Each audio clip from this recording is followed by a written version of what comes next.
Hello everyone, this is Andrew from Crown Academy of English. Today's lesson is called How to Speak English Like a Native.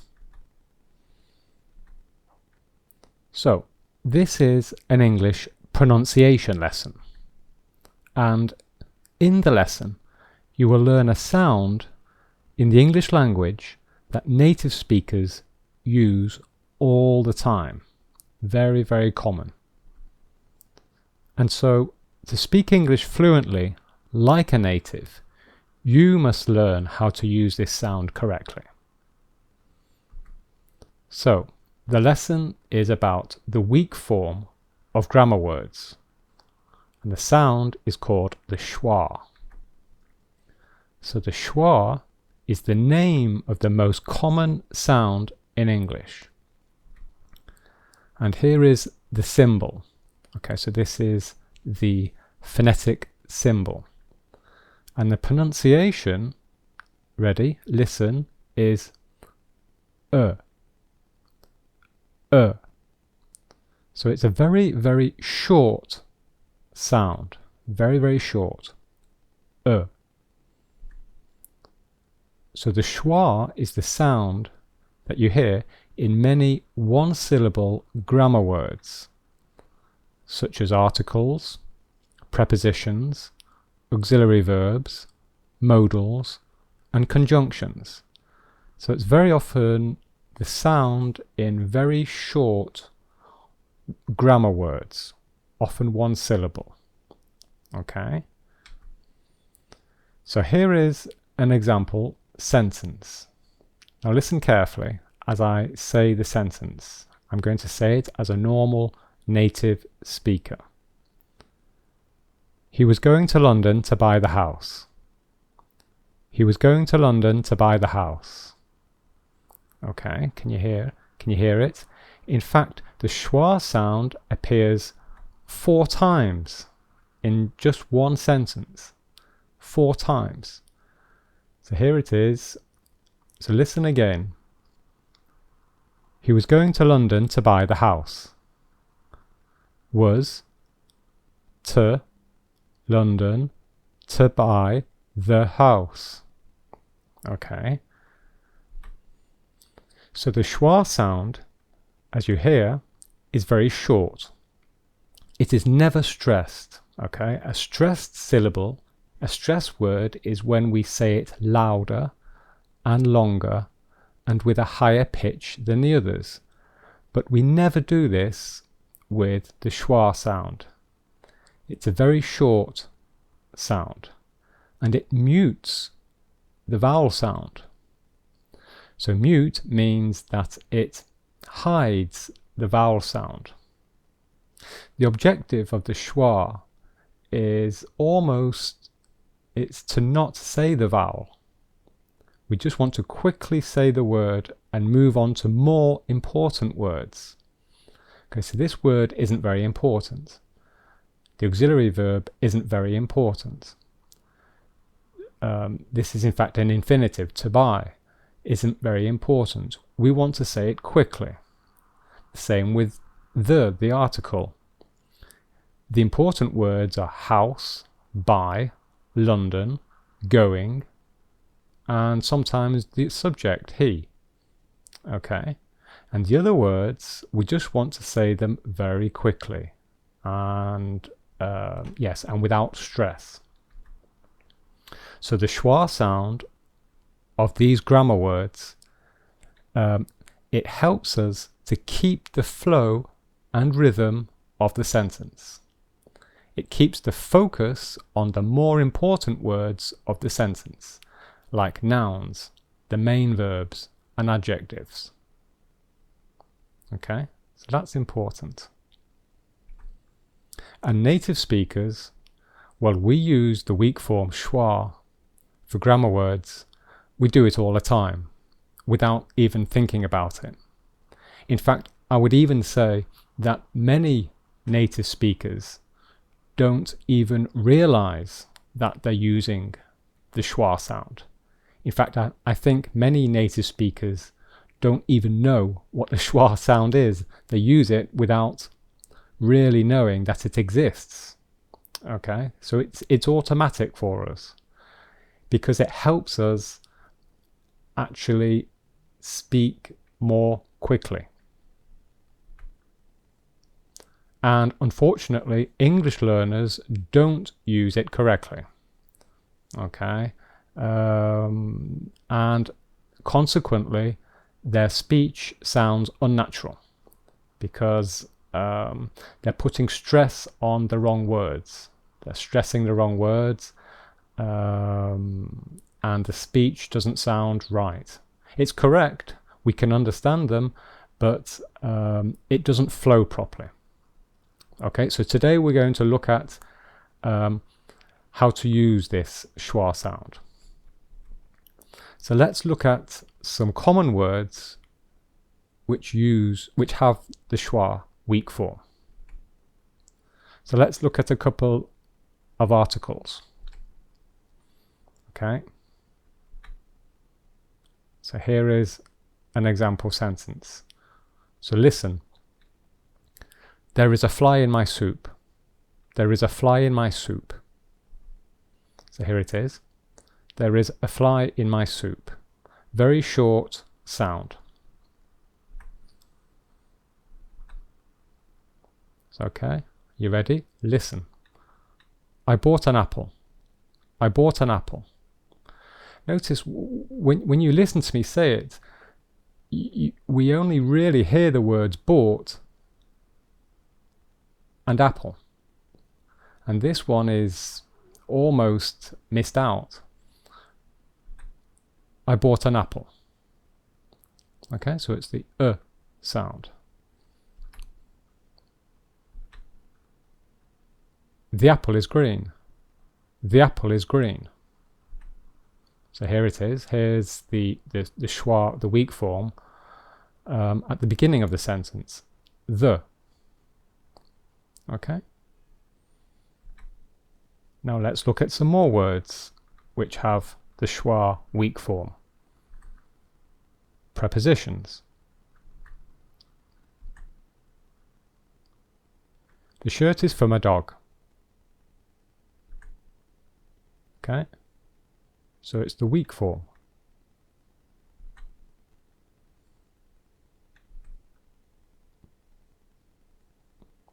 Okay, are you ready? Listen.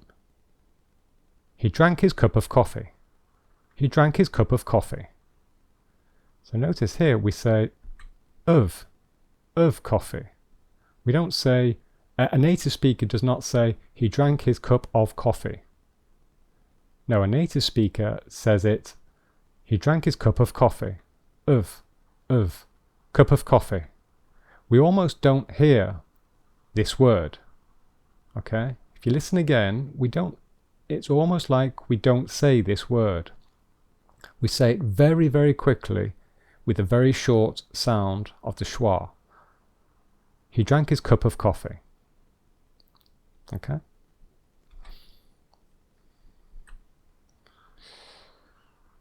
We went to London. We went to London. So here it is. So we don't use the strong form. The strong form is we went to London. We went to London. But that is how a non-native speaker would say it. But when we say it quickly, we say to London. We went to London. And again, we almost don't hear it because the vowel sound in the strong form is muted, is hidden. We went to London. Conjunctions. Okay, so here is the sentence. Listen. I like fish and chips. I like fish and chips. So it's here. Can you hear it? And in fact, here we have the schwa sound, and it's so short, the word is so short that we don't even pronounce the D at the end. Okay, so we only really hear like, fish, chips. And this is a very short sound. Listen again. I like fish and chips. And this is a traditional British dish.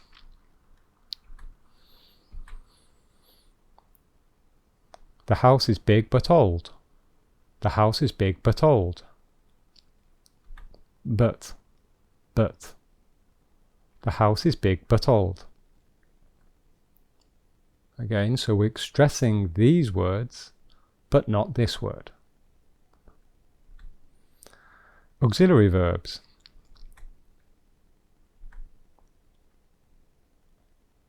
I am looking in the fridge. I am looking in the fridge. I am looking in the fridge. We don't say I am looking in the fridge, because that's too difficult to say. It slows us down and it stops the flow. It's easier to say I am looking in the fridge. So it's more natural. And that is why it is so important.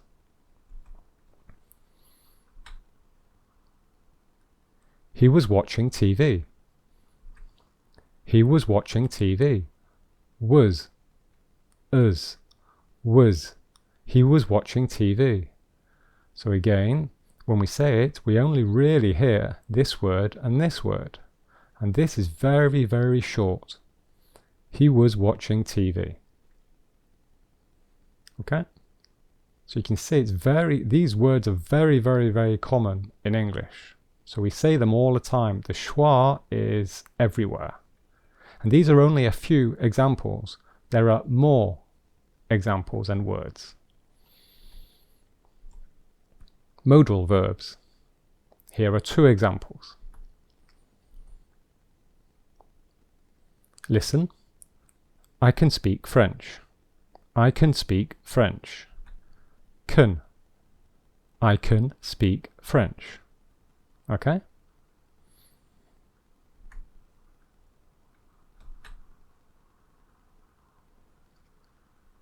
You should drink some orange juice. You should drink some orange juice. So the weak form is here.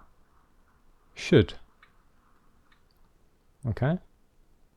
So again, these are very common words in English. Question. Is it ever correct to use the strong form of grammar words? Because all of those examples that we have already seen, I have shown you the weak form with the schwa, but there is also a strong form version of all of those words. So the question is it ever correct to use the strong form of those grammar words? The answer is yes, but it's quite rare. And there are two situations when it is correct to pronounce a grammar word using the strong form. Situation 1 is when the word is by itself or not in a full sentence. So by itself, this means when the word is alone or out of context or just, not in a full sentence. If you see the word alone on a page and you say it, then we use the strong form. So example, if you ask a native speaker just to say one word, to say this word, okay? If you show this word to a native speaker and say, pronounce this word, then he or she will simply use the strong form. For. Okay, so he or she will say for. He won't say fur. He won't say fur with the schwa form. Okay, so that's situation 1. And situation 2, we use the strong form when we want to give emphasis to the grammar word. Now this is quite advanced. Okay, but this is, if you want to sound like a native speaker, this is very important. So this is a big exception, and this is quite common. So remember, why do we use the weak form? Well, we use the weak form because normally we do not want to give emphasis to a grammar word. Okay, we want to give emphasis to the other nouns and adjectives. But there are some contexts when we do want to give emphasis to the grammar word. Okay, we want to, yes, give emphasis to the grammar word because it has an important meaning. Example, Jane says, I can play the guitar. So this is just a normal sentence. So Jane uses the weak form with the schwa. I can play the guitar. And Mark is very surprised. Mark doesn't really believe Jane. And he says, really? You can play the guitar? And again, this is just a normal question. So Mark uses the normal weak form. But now listen to Jane's reply. Yes, I can. I can. Okay, so Jane now is giving emphasis to the word can because can expresses ability. Okay, and Mark is doubting her ability to play the guitar. So Jane wants to give emphasis to this word, to this modal, the modal verb of ability. Yes, I can. Okay, so notice here we have I can play the guitar. Here she says I can play the guitar, but here she's saying yes, I can. Can. Okay, so it's because Jane wants to give real emphasis to her ability to play the guitar. Okay, because Mark is doubting her. Okay, so this is quite advanced, but this should help you not only with your speaking, but also your listening. Because if you hear someone using a strong form of a grammar word, then they're trying to tell you something. They're giving emphasis to a part of the sentence. So there is almost like a hidden meaning to the sentence. Okay, so you have to really train your ear to hear it, to hear the difference between the weak form and the strong form. Okay, so Jane is almost getting annoyed here. Yes, I can. Why don't you believe me? Okay, so it's quite an interesting concept, I think.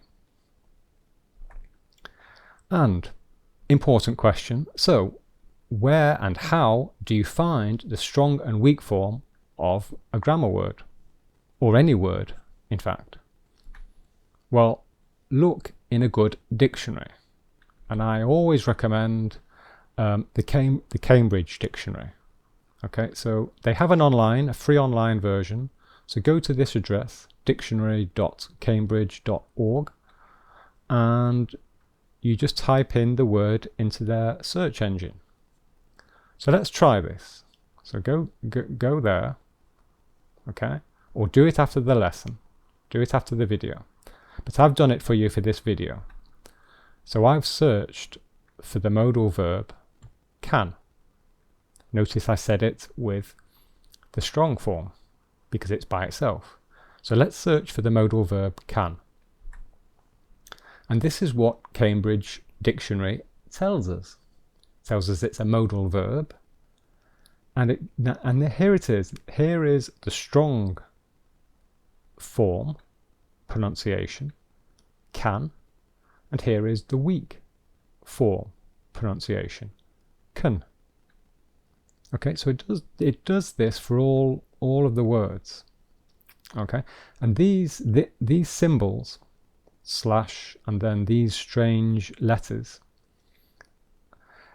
these are called phonemics. Okay, this is like phonemic symbols. If you don't understand phonemic symbols, I advise you to watch my video. I have a video lesson on my channel which explains how to read these phonemic symbols and to understand the sound, so to know which phonemic symbols refer to which sounds in English. Okay, so it's a very useful video. And the link is on the screen now to this video, and it is also in the description of this video. So below the video in the description there is a link to this video. I strongly recommend you watch that video. So, summary and conclusion. Native speakers use the weak form schwa for grammar words automatically. So we do it without thinking. And we do it without thinking because it is in fact easier to use the schwa in a sentence. It helps us. It helps us to speak more quickly and with a good flow and rhythm. So as I said, many native speakers don't even realize they're using it. Okay, they don't even know what the schwa is, but they do it instinctively because it actually helps them to speak more quickly. But for you, for English learners and English students, you will need to practice it. Okay, you will need to practice it before it becomes automatic. But with practice, your spoken English will become more natural and you will start to sound like a native speaker. Okay, so the schwa is very, very important part of the English language. If you master it, if you practice it, if you learn it, then your level of spoken English will increase by a very, very large amount. Okay, there we are. That's the end of the lesson. And here are some other videos which I recommend you watch.